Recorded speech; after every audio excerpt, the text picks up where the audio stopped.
నూతన భాగవతము అష్టమ స్కందము గజేంద్ర మోక్షము 77వ పద్యాన్ని మనం ఇప్పుడు తెలుసుకుందాం.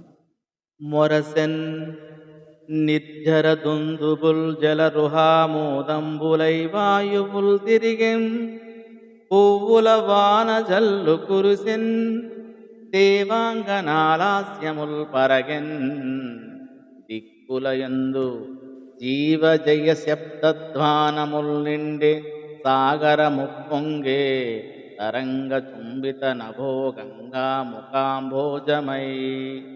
శ్రీహరి పాంచజన్యము ధ్వనించగానే దేవతల దుందుబులు మ్రోగాయి, పద్మాల సువాసనలతో కూడిన గాలులు వీచాయి, పూలవానలు కురిశాయి. దేవత స్త్రీలు నాట్యాలు చేశారు.